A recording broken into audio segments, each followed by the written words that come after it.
Hello friends, welcome back to my channel. My name is Brienne and this is Bree's Knits. It's been quite a long time since I feel like I've posted or recorded anything because it has been. I just started a new job, so things have been a little hectic, and I usually would record these in the afternoon in the middle of the week. Can't do that right now. But I'm taking the opportunity to now. I was gonna do a knit and chat, but seeing as it's the end of August, thought I might as well just do a podcast, and then maybe one of the work from home days I'll be able to go ahead and record a knit and chat for you guys, because I really do miss filming and interacting with you guys and taking pictures and such. I haven't really posted on Instagram either recently, and I kind of miss it. So anyway, I don't have that much to show you guys today, so it might be a short episode, forgive me, but so I guess I'll just get into it. I'm wearing my only finished objects that I have to show you. Ba-ba, ba-ba. Wait, hold on. Okay. It is the tongue-tied top by Cargill Knits. Here, you can tie this even tighter if you'd like. I thought it was really cute. I believe it's an Aran weight. I think she used the Feel Good yarn by Wool and the Gang. So cute. And then you got like the little ties on the hands too that I tied myself, so that's why they're a little loose. I need a little bit of help to tighten it how I'd like. But I made this a couple weeks ago, finished it actually. It was a pretty quick knit. I knit it in Ramagan in alpaca lin. It's really nice and soft, and it adds like a small layer of warmth. I mean, I definitely can't go wear it out right now, but if it's like a summer night or something, or you're close to the beach, having this on I think would be lovely, because it's not like a thick hoodie or anything, just because of the linen material, and it's very like, I don't know. Also, the cast off I used was just like the normal bind off, so it kind of like tightens in a little bit, even though I tried to do it loosely. But I think I actually don't mind it. Kind of gives it a bit of a tailored, like fitted look at the bottom. The color is jade green, I believe. I used 3 skeins of the alpaca lin. Basically used all of it for this one. I only had like the tiniest bit of extra yarn left over, and with that I just made a pom-pom. So it's a very lone, cute green pom-pom. What I will do with it, I'll figure it out later, but yeah, so I made this, and then the other finished object I don't have to show you, but I made my aunt a baby onesie romper. It was supposed to be, I think I showed it last podcast. It was supposed to be the one with like the big ruffle, but I just did not have the time to finish it by the time I was making it. I think I started it a couple days before I had to leave to go to Florida to go see her, and for her baby shower. I had made the spring one a very long time ago, so that one I gave to her, but the other onesie romper piece was done very quickly, and I didn't get to take a picture of it, just because I think I had just finished it the last leg of my flight to Florida, and I was just so tired I kind of just put it away, and then the next day was the baby shower, so I just had no time whatsoever to go ahead and take a picture. But it was very cute. I did it without the ruffle because, like I said, I didn't have time. And then 2, I left my needle that I needed back home. I guess I didn't anticipate needing a smaller needle. I think it was smaller. Yeah, I didn't anticipate needing another needle, or I thought I had brought it. Basically, I didn't have the right materials. So I was able to just go ahead. Let me silence this. I was just, gonna give her a simple onesie. And it's cute anyway, very well received. So I'm very happy I was able to give her at least 2 handmade pieces for her baby and for my baby cousin. She's going to be so adorable in them. Very excited for that. So those were the 2 finished objects. Now I have one whip, which has given me an interesting turn. So I was given the opportunity to test the Cargill sweater by Rebecca of the Creabea podcast. And this is my sweater so far. I have about, trying to think how many rows I did already. So I did 12. I need to do 16 more rows before I split for sleeves. Let me go ahead and get closer so you guys can see how beautiful the pattern is.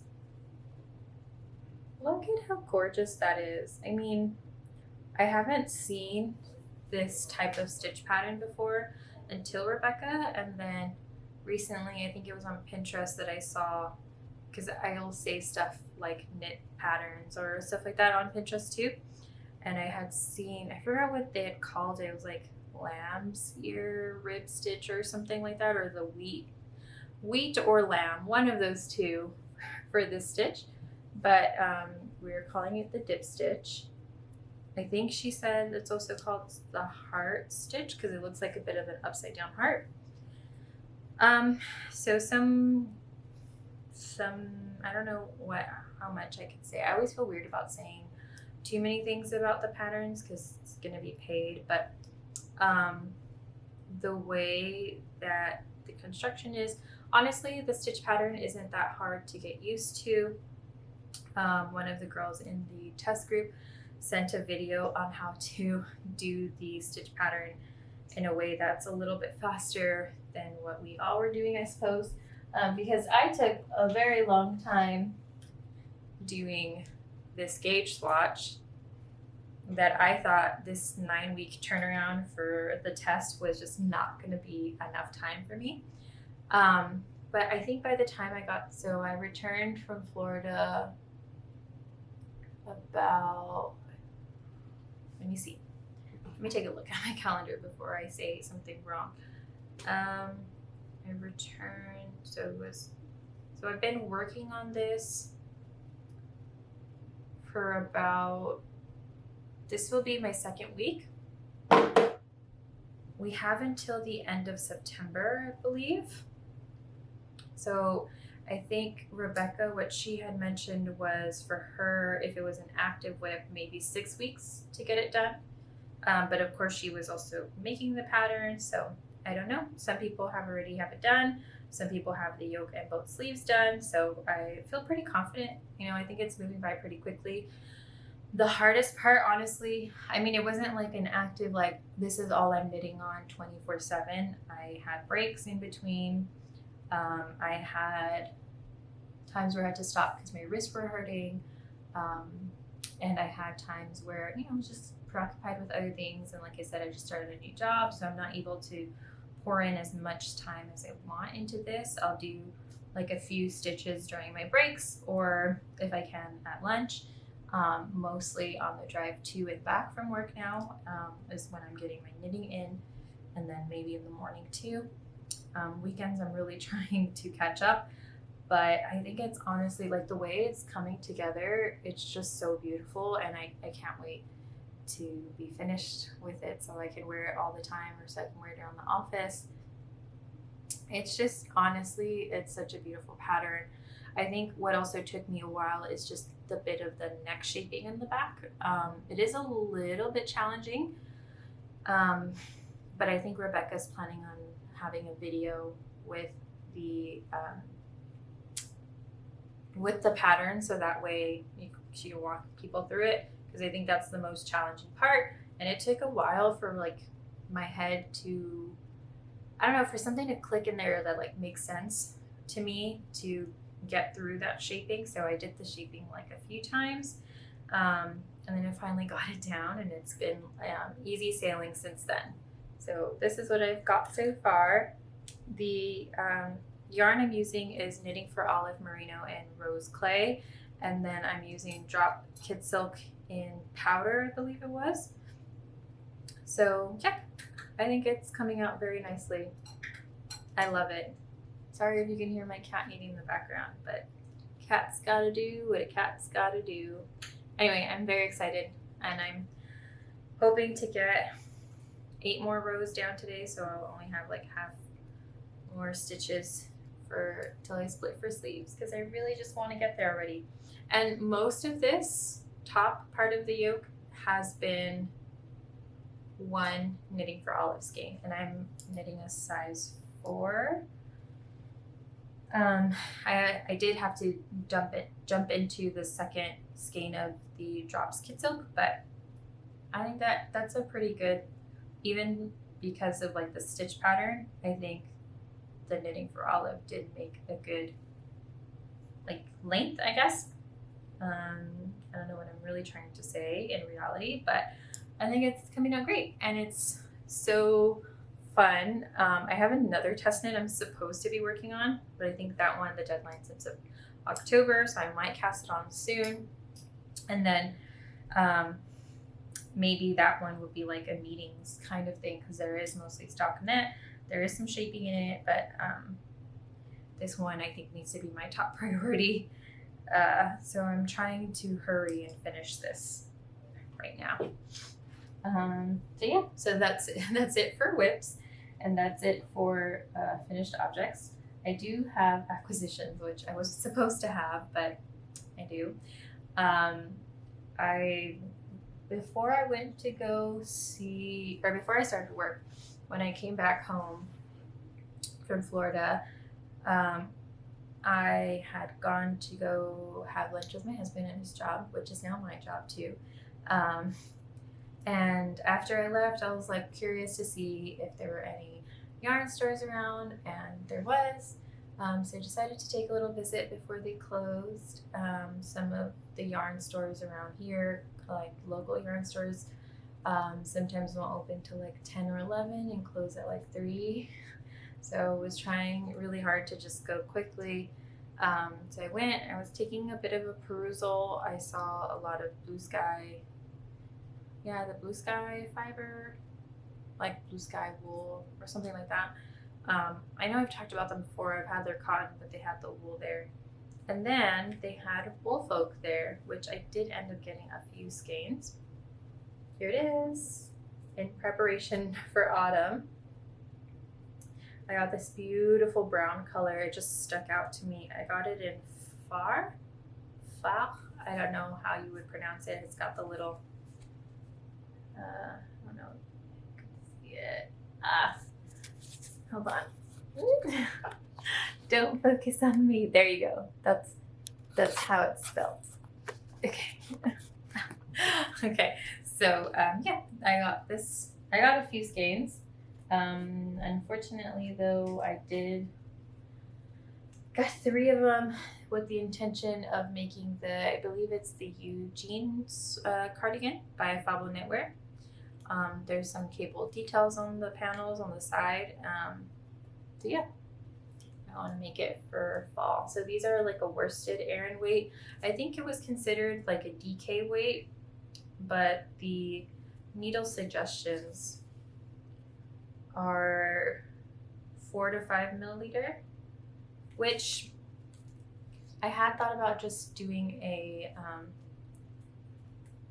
making a diagonally sweater in this, but then the lady who was at the store had said she suggested doing it for any worsted weight projects, because if it was a DK weight project, it might be a little too thick or like too hot. So I just changed my idea to just, instead of a diagonally jumper, I'll just do a cardigan with this. And like I said, kind of undid the other one. So that's why I didn't really want to bring it out, but there it is.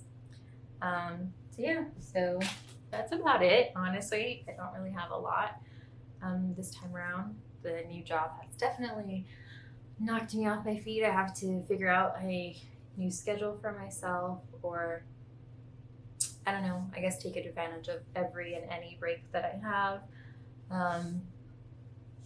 Even we have access to a gym where I work, and even I just walked on the treadmill and was knitting some extra rounds on the Cargill sweater because I just want to get it done. I'm also like very conscious of the deadline looming over me. Not only that, but like the second test knit too. So I'm like, I want to get this one done to make sure I can get it done in time, but I also know I need to like get started on the other one. Even though it is a dress, it should take me, that's like not too complicated, maybe a few complicated techniques, but really not too bad, maybe 2 to 3 weeks. I should be able to get it done, but I'd like to get this sweater done like mid-September, but we shall see. I do have some plans after the 2 test knits. I think I do want to do a Sophie scarf, and I would like to do that Eugene sweater, and I would like to start knitting a pair of socks. We shall see by next time, the next podcast, if that comes true. Yeah, that's about it, and I hope I can film another knit and chat with me, because I really do. I love making videos for you guys, like, and I kind of missed it this week. I was like, I would usually be filming something right now, and I was actually, before I got this job, starting to watch Gilmore Girls to do like a Knit That TV show, but then it ended up being like I saved a few patterns and then I was just watching Gilmore Girls, so I think I have to start over again. But I'm very grateful for everyone watching, and if you're new, hi, thank you so much for subscribing. I'm sorry for the big lapse of time between my other content and now, but I hope once I can kind of get a little bit more comfortable in my schedule that things will kind of just go back to normal. But until then, I will see you guys next time. Bye!